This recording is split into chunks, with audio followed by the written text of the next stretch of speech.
Maupay na balita. Maupay na adlaw Mayorga. Daog na naman ang Team Mallorca na nagabi. Agosto 23, 2023 kontra han Team Haro. Dito mismo, Haro Gym final score nga 91-90, first quarter. Gimnamit dayon ang Team Mallorca full court trapping defense. Nakauna pa kalamang ang Haro pagtikanghan mulay na umabot 6-point lead tungod transitions.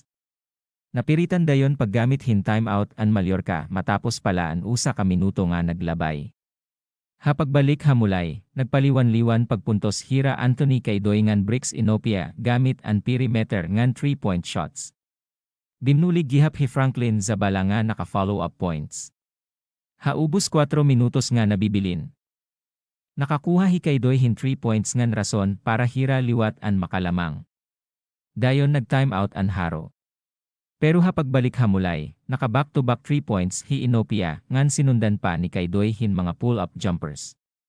Naharaysang an 11 puntos Haro nga imnabot 15-0 run 3 minutos nga nabibilin, nagliwan tawo ang Mallorca. Dinhi, hira Jeffrey Reño sa liwat ang pumuntos ngan Clayford alaban gamit ang iya mga 3 points. Natapos ang first quarter score na 28-13 pabor Mallorca. Second quarter, padayon ang press defense Mallorca, habang zone defense ang gamit Haro. Pareho hugot ang depensa nga waray may nakaskor sulod 2 minutos.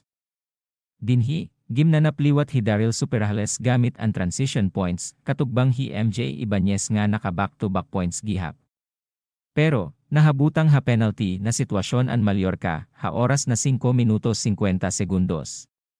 Maupay nala kay damo ang karag na free throws Haro kada pakakuha ni fall. Dinhi na maso utro ang mga kamot ni Inopia nga nagpauran 3 points, rason para umabot 22 ang lamang. Sinundan pa inihin mga penetrations ni J. Caydoy ngan natapos ang second quarter score na 55-31 pabor Mallorca. Third quarter, naniguro liwat suprabli Haro gamit ang mga transition points. Napaubos niya ang lamang kutob 15 puntos. Dayon liwat nag-timeout ang Mallorca. Pagbalikan mulay, Jonard Pestilos liwat ang trimabaho opensa, habang J. Villamor liwat ang depensa. Pinangagtapalan ni Villamor ang mga nasulod sirong. Pestilos liwat nakakuha mga perimeter ngan 3-point shots. Nakabulig gihap Mark Beltran ngan Aljon Remandaban mga transition plays, ngan nabalik nira ang lamang 20 puntos.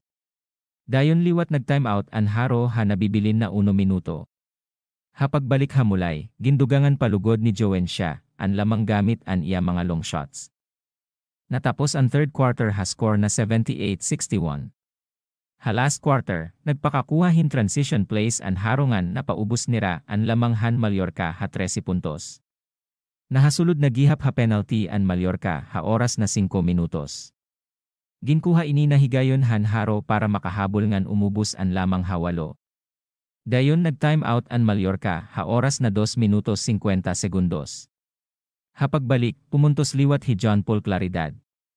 Pero nakakuha liwat 3 points ang Haro pati free throws ngan umubos ang lamang 5 puntos oras na 40 segundos.